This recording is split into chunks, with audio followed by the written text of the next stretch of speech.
जय हिंद दोस्तों। आज बात करेंगे एक ऐसे राज्य की जिसे खुद भगवान का देश माना जाता है।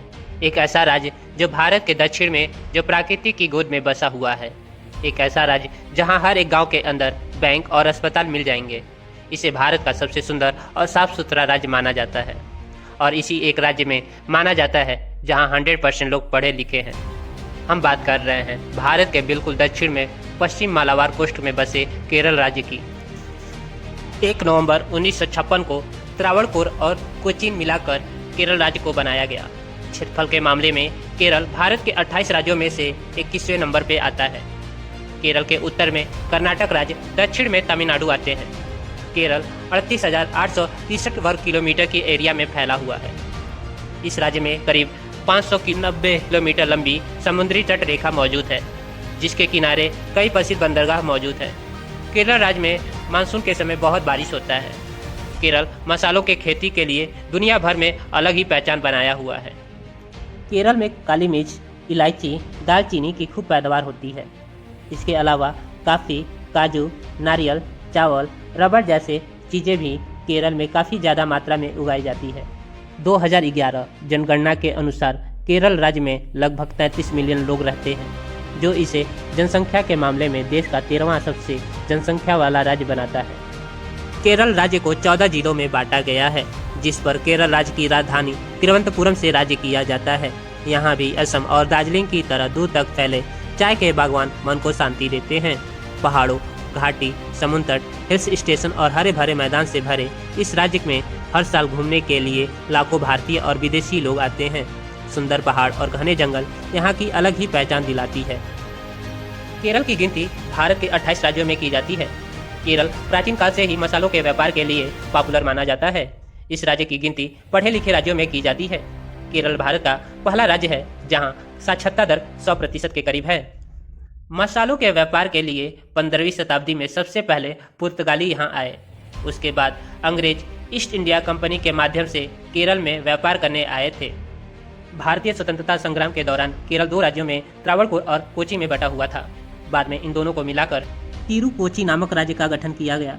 भारत के इस राज्य का आज़ादी से पूर्व नाम त्रावणकोर हुआ करता था, लेकिन इसका नाम आज़ादी के बाद बदलकर केरल किया गया। केरल अपनी खास परंपराओं और संस्कृति के लिए भी जाना जाता है।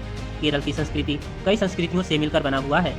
लंबी समुद्र तट रेखा और मसाला पॉपुलर होने की वजह से केरल पुराने समय से व्यापार के लिए महत्वपूर्ण शहर बना रहा। भारत में पहली बार मुस्लिम केरल में ही आकर बसे थे। इस्लाम की शुरुआत के 60 साल बाद ही भारत में पहली बार मस्जिद बनाई गई थी। केरल के मैथल में मौजूद यह 1300 साल पुरानी मस्जिद आज भी वहीं स्थित है। इसके बाद यहाँ पुर्तगाली और अंग्रेज आए। अंग्रेज के आने से यहाँ ईसाई मिशनरियों ने यूरोपीय कंपनी से व्यापार करना शुरू कर दिया। इसी कारण से यहाँ हिंदुओं के साथ बड़ी संख्या में मुस्लिम और ईसाई धर्म के मानने वाले लोग यहाँ रहते हैं। इसी कारण केरल में भारतीय और पश्चिमी संस्कृति का मेल जोल देखने को मिलता है। केरल के लोग मलयालम के साथ अंग्रेजी भाषा भी बोलते हैं। पंजाब में जैसे बैसाखी मनाया जाता है, वैसे ही केरल में ओणम का त्यौहार मनाया जाता है। फसल कटने के सीजन में यह दोनों त्यौहार मनाया जाता है। फसल कटने के खुशी में यह त्योहारों को पूरे केरल में बहुत ही धूमधाम से मनाते हैं। केरल के लोगों का मुख्य व्यवसाय खेती है, इसलिए यह त्यौहार केरल वासियों के लिए बहुत ही खास होता है। केरल में समुद्र तट पर रहने वाले लोग ज़्यादातर मछलियाँ पालते हैं। दक्षिण भारत के सभी राज्यों का पहनावा एक जैसा ही दिखाई देता है। केरल में भी महिलाएं साड़ी पहनती हैं और पुरुष शर्ट या कुर्ता और नीचे धोती पहनते हैं, जिसे वहाँ की आम भाषा में मंडू कहा जाता है। केरल की मलयालम फिल्म भारत के साथ साथ पूरी दुनिया में काफ़ी ज़्यादा पॉपुलर है। इनकी संस्कृति और यहाँ के खुश रहने वाले लोग लाजवाब होते हैं। इनका लोकल डांस काफ़ी ज़्यादा फेमस है, जिसे कथक या कथकली कहा जाता है। केरल खाने के मामले में भी बहुत ज़्यादा फेमस है। डोसा, सांभर, चावल और मछली केरल में काफ़ी ज़्यादा लोगों का पसंदीदा खाना होता है। कोची में पहली वाटर मेट्रो चलाई जा रही है। यह मेट्रो दूसरे मेट्रो से बेहद ही अलग है, जो कि अब तक आपने पटरियों पर चलने वाले मेट्रो देखी है, लेकिन अब पानी में चलने वाले मेट्रो का लुत्फ उठा सकेंगे। वाटर मेट्रो प्रोजेक्ट कोची के आसपास के 10 आइलैंड को जोड़ने वाली केरल की ड्रीम प्रोजेक्ट है। फिलहाल इस प्रोजेक्ट के लिए 23 वाटर बोर्ड्स और 14 टर्मिनल्स, जिसमें से 4 टर्मिनल्स पूरी तरह से तैयार है।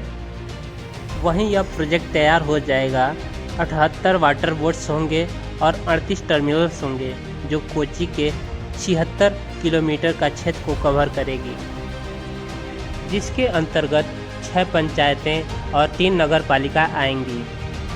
दोनों रूट पर चलने वाली पहली वाटर मेट्रो न्यूनतम किराया 20 रुपया, अधिकतम किराया 40 रुपया होगा।